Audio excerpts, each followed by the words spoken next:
From the windows of a Boston high-rise, Emily Hartwell could see the city gradually changing into its autumn colors. She stood by the window of her spacious office and sighed with satisfaction.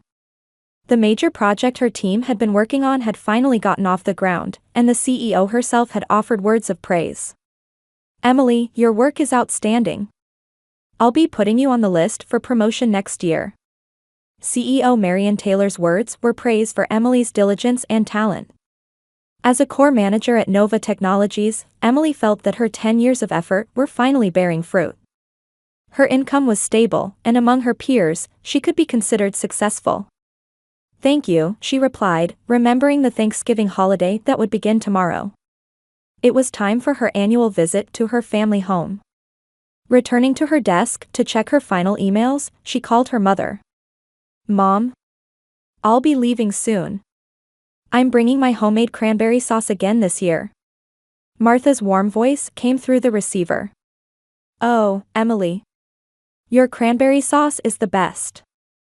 Drive safely. Jessica and the children are looking forward to seeing you." Emily smiled. Her mother's voice had a comforting quality.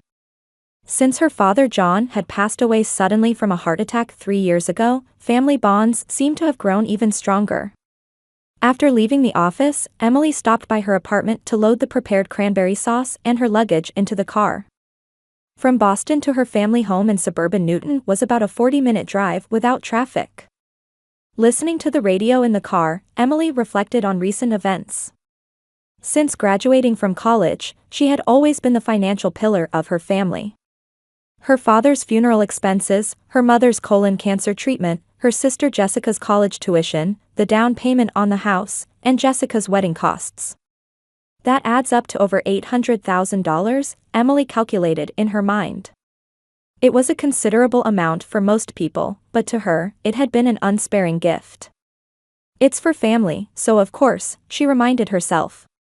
As she parked in front of the family home, the door opened, and Martha and Jessica came rushing out with smiles. "Emily, we've been waiting." Martha embraced her daughter with strength. "Big sis." Jessica joined in, and the three hugged at the entrance. "Mom, Jessie, I'm so happy to see you," Emily thought sincerely. Entering the living room, she saw new leather sofas and the large TV her mother had been dreaming of. Emily had sent them last month as a birthday present for her mother. "It looks lovely, Mom," Emily smiled. "All thanks to you," Martha said with tears in her eyes. "Without you, I don't know what would have become of us." Jessica took her sister's arm and led her to the kitchen. "It's such a blessing to have you, sis. We were able to start the children's education insurance, and Mike's job has stabilized too." Emily smiled at Jessica's children, 5-year-old Emma and 3-year-old Noah, playing in the corner of the living room. When they spotted their aunt, they ran over. "Aunt Emily. Do you have presents?" "Emma, that's not polite," Jessica scolded. "It's okay," Emily laughed. "Of course I do. But that's for tomorrow's surprise." After playing with the children, Emily helped prepare dinner in the kitchen. While making the turkey stuffing, Martha touched her daughter's cheek. "You've lost weight, haven't you? You're working too hard. Think about yourself a little more." "I'm fine, Mom. I love my job, and it's fulfilling," Emily answered. "Still no boyfriend?" her mother asked. Emily shook her head. "I'm focusing on my career right now. Besides..." She let her words trail off. The truth was that most of her time and money were spent on her family, leaving her little room to nurture romantic relationships. "Don't worry so much about us," Martha held her daughter's hand with a serious expression. "I want you to be happy too." "I am happy, Mom," Emily answered with a smile. "Having my family healthy and well is my happiness." At dinner, Emily and Jessica's husband Mike enjoyed a lively conversation about his company. Mike worked at a local construction company, but his income was unstable, affected by economic fluctuations. Still, he expressed words of gratitude to Emily. "Without you, the children's future would have been uncertain. Thank you so much." Emily raised her wine glass and smiled, saying, "That's what family is for." Later that night, alone in the guest room, Emily checked the balance of her savings account on her smartphone. She knew it was significantly below the average savings for her age group, but she had no regrets. Looking at the starry sky through the window, she remembered her father's words. "Family is everything, Emily. Remember that." "I know, Dad," Emily whispered to the stars. "As long as I'm here, this family will be fine." Tonight, she would enjoy time with her family for the first time in a while. When Emily awoke, snow had begun to fall outside the window. The first snow on Thanksgiving morning in the quiet suburban neighborhood of Boston created a somewhat sacred atmosphere. She got up from bed and put on her bathrobe. From downstairs, cooking sounds and aromas were already filling the air. In the kitchen, Martha was preparing the turkey. When Emily entered, her mother turned with a slightly tense expression. "Good morning, Mom. Need help?" "Oh, Emily, you're up." Martha wiped her hands and began to pour coffee. "Actually, there's something I wanted to talk to you about." The tone of her voice made Emily tense for a moment. From experience, her mother's "something to talk about" usually meant financial issues. She sat at the counter and accepted the coffee cup. "What is it, Mom?"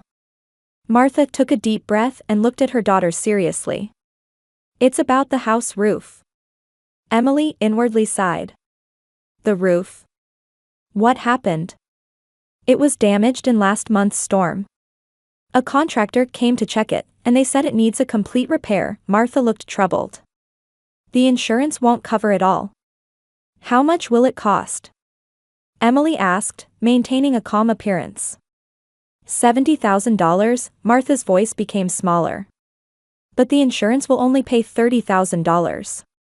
The remaining $40,000 is..." She broke off. The voice again echoed in Emily's mind.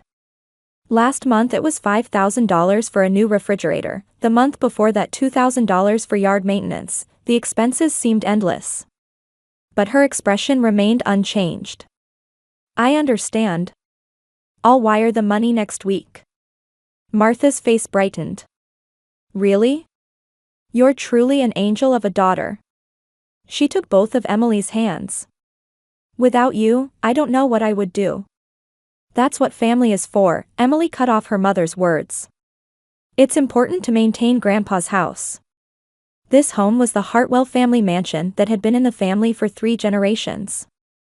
The old house that Emily's grandfather had built was a place of memories for her too. She understood the logic.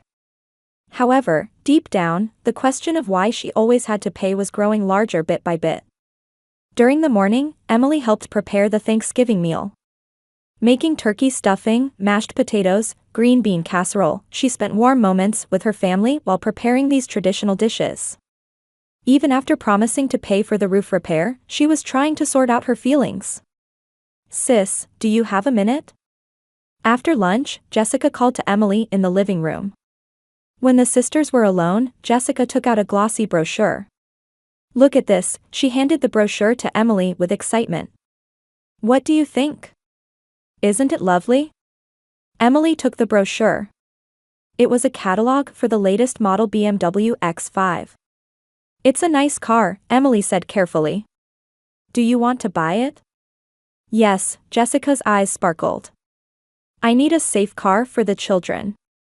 "But Mike's salary makes it difficult, right?" Emily anticipated her sister's words. Tears welled up in Jessica's eyes. "Mike is trying his best, but the construction industry hasn't recovered yet." She took her sister's hand. "If I had about $45,000, with the trade-in value." For a moment, Emily felt an impulse to refuse.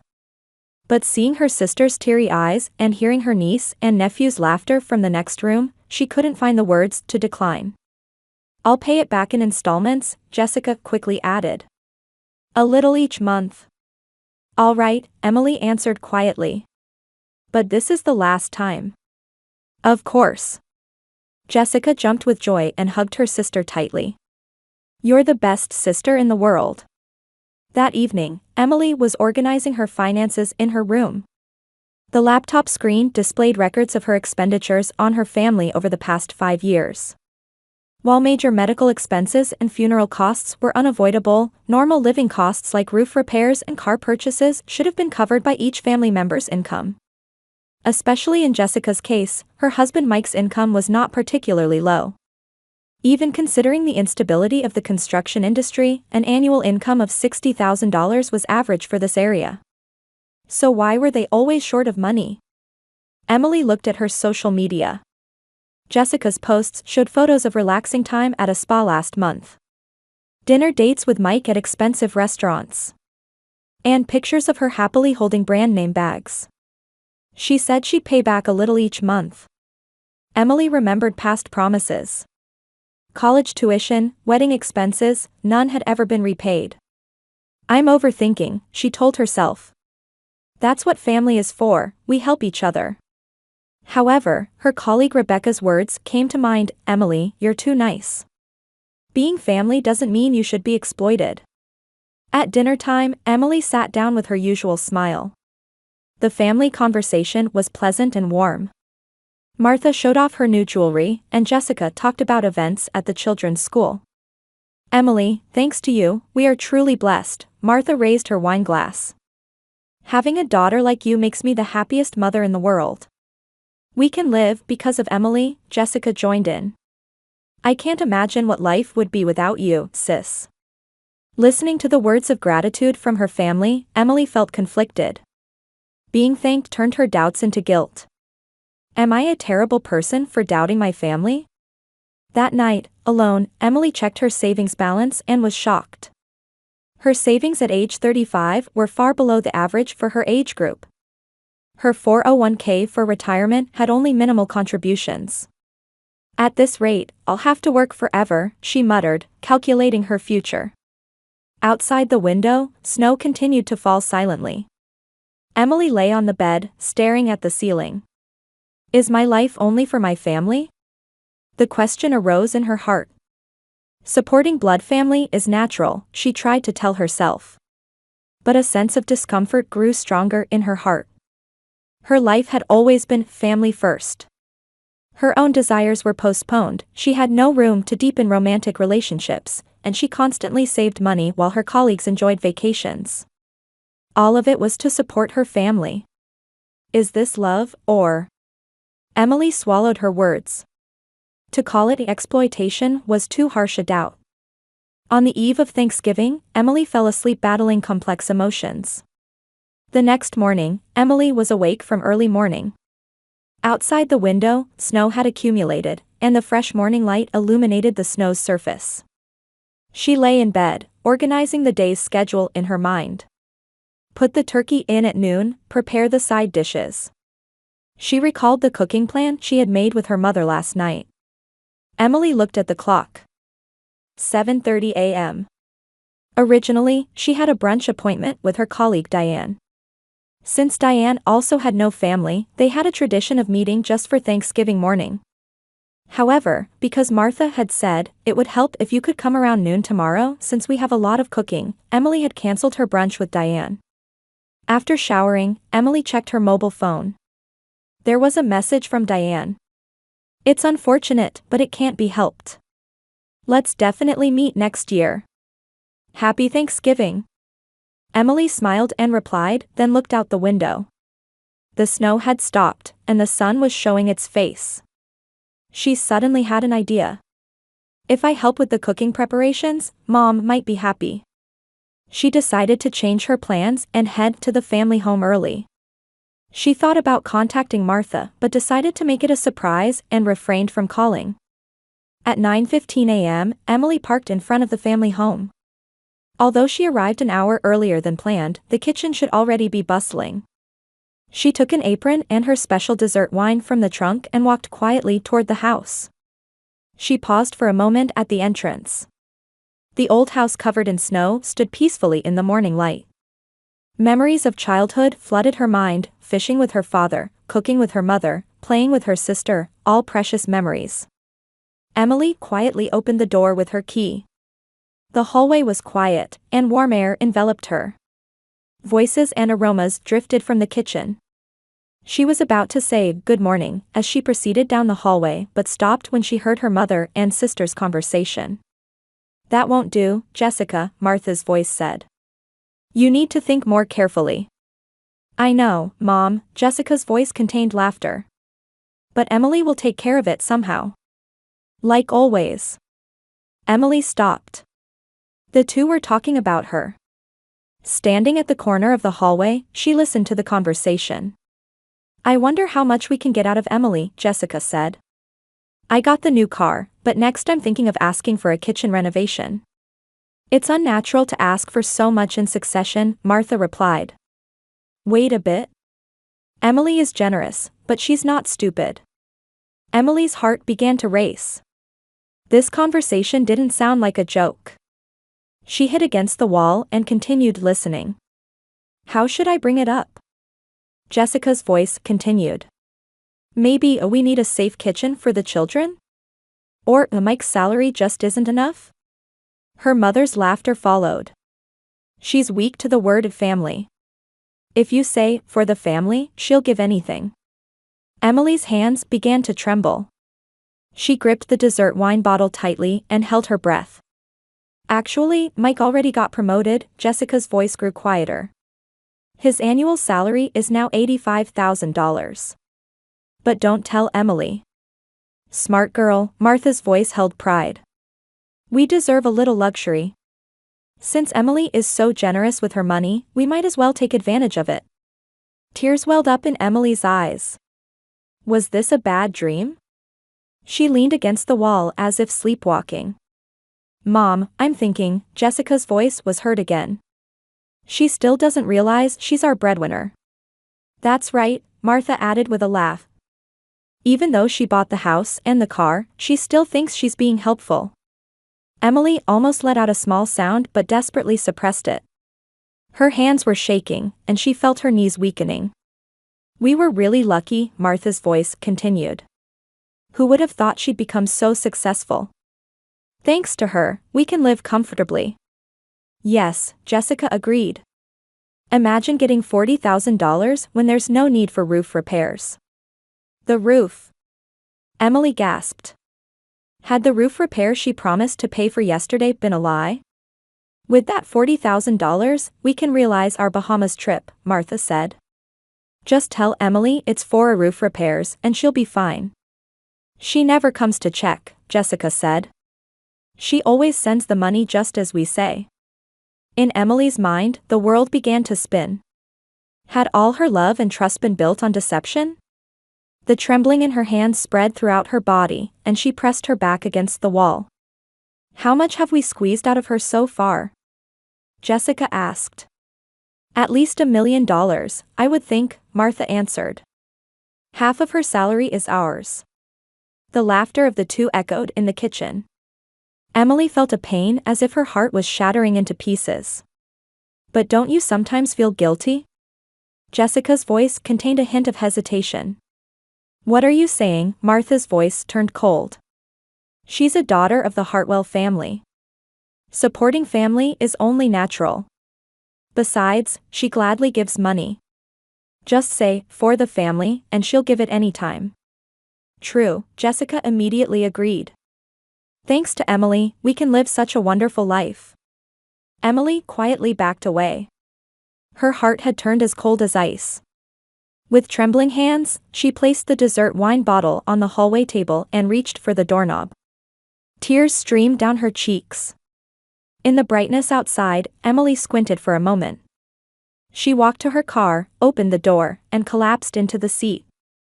Then, without starting the engine, she just pressed her head against the steering wheel. 10 years, it was all a lie," she whispered. Memories from childhood flowed like a revolving lantern. Her father's death, her mother's illness, her sister's college, was it all planned? She took a deep breath, trying to organize her scattered thoughts. Stay calm, stay calm." She took out her smartphone and sent a short message to Martha. "Something urgent came up, and I won't be able to come today. I'm sorry." After pressing the send button, she put her phone on silent mode. Emily started the engine and began to move the car slowly. She looked at the family home in the rearview mirror. The house that had been a symbol of love and trust now looked like a monument to deception. I won't be deceived again, she resolved. As she drove, anger and sadness intertwined in Emily's heart. However, there was also a strange sense of liberation. All the years of doubt and discomfort had now found their answer. What should I do? Back at her apartment, Emily first called her lawyer. James Morrison was an old friend of her father and had handled the family's legal matters for many years. James, I need to consult with you urgently, her voice trembled but was filled with determination. Of course, Emily. What happened? It's about family. She took a deep breath. I need to act immediately to protect my assets. After hanging up, Emily opened her laptop and began to check all transaction records from the past 10 years. Bank statements, house deeds, car loans, everything needed to be thoroughly investigated. It's over, she firmed her resolve. I'm no longer the family bank. Outside the window, snow began to fall again. Emily stared at her reflection in the window. There were no tears in her eyes, replaced by a cold light of determination. The morning after Thanksgiving, Martha stood by the window, gazing at the snow-covered garden. Emily's sudden cancellation yesterday had been unexpected, but she didn't seem overly concerned. She'll call soon anyway, she told Jessica. She always prioritizes us. Jessica was sitting on the sofa, looking at something on her new tablet. Yes. But it was a bit strange. She hasn't replied to this morning's text either. You're worrying too much, Martha shrugged. Emily is busy. Besides. Martha's words were interrupted by the sudden ringing of the doorbell. The clock showed 10 a.m. Who could that be? Martha tilted her head. Emily? But she has a key. Jessica shrugged, and Martha headed for the door. When she opened the front door, 3 men in black suits were standing there.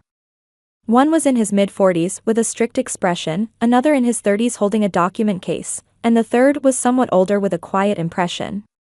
Are you Mrs. Martha Hartwell? The central man asked. Yes, I am. Martha began to feel anxious. And you are? The man offered his business card. James Morrison, representative attorney of Hartwell Law Firm. He pointed to the man next to him. This is David Clark, representative of First Bank, and introduced the third person. And Robert Taylor, representative of Premium Auto Finance. Martha accepted the business card in confusion. What brings you here? We are here on behalf of Ms. Emily Hartwell, Morrison answered calmly. May we come in to talk? Martha silently invited them in. Jessica stood up from the sofa and stood next to her mother with a tense expression. What happened? Did something happen to Emily? Jessica asked anxiously. Ms. Emily is fine, Morrison answered. Today we have brought some legal documents. He opened his briefcase and took out a stack of papers. These are legal documents regarding the return of property. Return of property? Martha said with a confused expression. What does that mean? Mr. Clark stepped forward. To put it simply, the mortgage on this house has actually been paid in full by Ms. Emily Hartwell, and we will be changing the name on the deed. What? The blood drained from Martha's face. Mr. Taylor continued, similarly, the loan for Jessica Williams' car, the BMW X5, is in Ms. Emily's name. Jessica collapsed into a chair. This must be some mistake. It is not a mistake, Morrison said calmly. Emily initiated all legal procedures yesterday. Here is a detailed record of all amounts she has given to you. The document he spread out clearly recorded all payment histories for the past 10 years. The mortgage, Martha's medical expenses, Jessica's college tuition, vehicle purchase costs, and the latest transfer labeled roof repair, all were recorded with dates and amounts. But. Martha was at a loss for words. Emily loves family, for U.S. Financial exploitation can be a criminal offense even among family members, Mrs. Hartwell, Morrison said firmly. Ms. Emily has generously chosen not to press criminal charges, but she will proceed with civil recovery. Jessica looked up. Tears were floating in her eyes. Why? Why this? You probably know why, Morrison answered coldly. According to what I heard from Emily, yesterday's conversation was decisive. Martha and Jessica looked at each other. And they realized the terrible truth. Emily had come earlier than scheduled and had heard their conversation. This is just a misunderstanding, Martha said weakly. Whatever the details, legal proceedings have already begun, Mr. Clark said. He pointed to the documents. From today, the deed to this house reverts to Ms. Emily Hartwell. Please vacate within 30 days. 30 days? Martha cried. But this is my house. No, it isn't, Morrison said calmly. On paper, it belongs to Ms. Emily. She paid the mortgage, and she has borne the maintenance costs. Mr. Taylor added, the same applies to the car. We will come to collect it tomorrow. Where are we supposed to go? Jessica said, crying. That is not our concern, Morrison answered matter-of-factly. Ms. Emily advises you to look for housing that matches your actual income. Income? Martha was confused. Yes. With Michael Williams' annual income of $85,000 plus your pension, a decent life should be possible, Morrison said calmly. Although a trip to the Bahamas might be difficult. Jessica's face turned pale. Even Mike's promotion had been discovered. Let me see Emily, Martha said desperately. If we talk, she'll understand. Ms. Emily does not wish for direct contact for the time being, Morrison said firmly. All communication should go through me. The three men calmly spread out the remaining documents. Eviction notice, car recovery authorization, bank account change forms, all with Emily's signature. Please sign these documents, Morrison offered a pen. Martha and Jessica, as if in a nightmare, signed the documents with trembling hands. The situation they had once manipulated had completely reversed. That completes it, Morrison returned the documents to his briefcase. We will contact you later regarding the details of the eviction. If you have any questions, please contact my office. After the three men left, Martha and Jessica sat stunned in the living room. Outside the window, snow had begun to fall again. How did it come to this? Martha said in a trembling voice. Jessica didn't answer. Her phone rang. It was from Mike. What's wrong? She answered the phone. Mike's confused voice could be heard from the other end. I got a call from the bank at the office. They say the car loan is in default. What's happening? Jessica hung up. She finally understood.